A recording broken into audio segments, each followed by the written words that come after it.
This is an interesting phenomenon that I've begun to notice, and you've probably seen it before and wondered, why do people always focus on the bad things that happen to them instead of talking about the good things that have happened to them? Why don't people share the exciting successes? Because everybody has good things that have happened to them.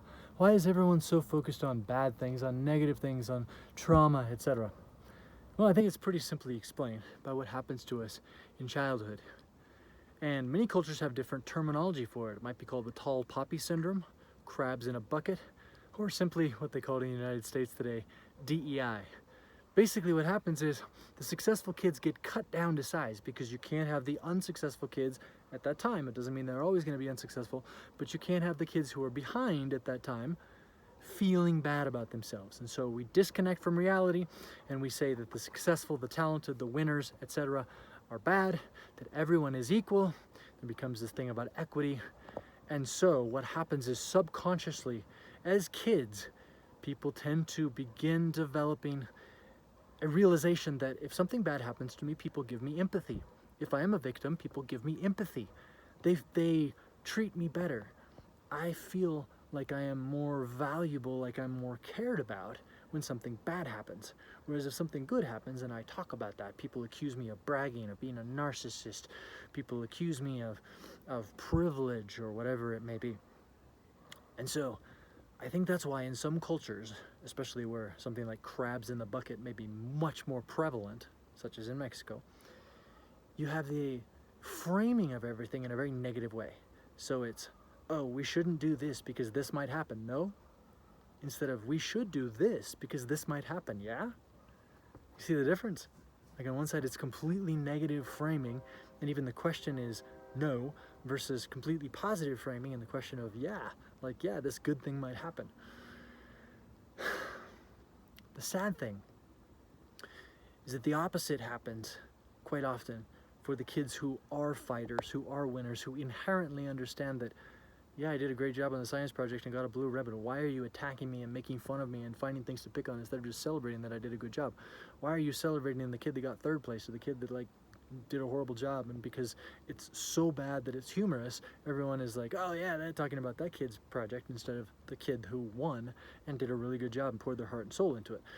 What happens is you end up with people like Donald Trump and Andrew Tate, who fight their way out of situations, are constantly attacked and accused, and people don't celebrate them for the things that they have done, maybe at a young age, and so they develop this insecurity that they mask with overt narcissism. So then what happens is you have to show off how many beautiful women you have. You have to show off all your cars and your wealth, and you have to flaunt it, and you have to constantly be putting it in people's faces, how awesome you are, because deep down inside you feel insecure because you're like, well, I think I should be celebrated. People should just see that I am valuable, that I am talented, that I have achieved things. People should just celebrate that success instead of finding every little thing to nitpick and mock and put me down in order to elevate other people who haven't done shit. And so it can come out in that way. Not always, but in some people it does. In other people, it's simply disheartening because everyone wants to be celebrated for their successes. And yet, many times, when you think that the people around you are going to celebrate your success, they find something to either put you down for, or they change the subject in order to focus on their own victimhood or on something similar to that so that they can take the attention off of your success and put it on something else because your success intimidates them and you think they should be supporting you, but everyone is insecure. And so if you've ever experienced that where people are punching down or people are simply making fun of what you think should be celebrated because it was a success, don't take it personally. Realize that people who are secure and people who are successful are going to celebrate you no matter what. It's the people who are insecure. It's the crabs in the bucket mentality where they don't want you to succeed, actually. That will show you very quickly who's actually in your corner and who's just pretending. Because once you begin to truly succeed, the people who truly support you will be happy for you no matter what. Because they love you, they care about you, they want to see your success. Whereas the opposite is going to be true for the majority of people that you thought were going to support you, but really won't.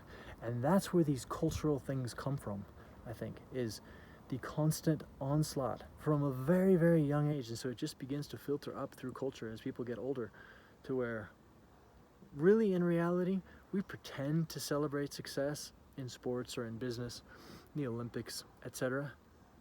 But that's not actually how it happens on a micro level in society. Success is not actually truly celebrated, except for by the very few. But don't let that discourage you. Go out and get it anyways. And realize though, you might be very much more alone than you would like. Success is a lonely journey, but go for it anyways. And don't let the negative framing all around you get you discouraged or down. Find a way to put your own mind in a positive state, focused on your goals, focused on the action steps that you need to take, focused on your own journey, and block out all of the negative noise, block out all of the haters, block out all of those things.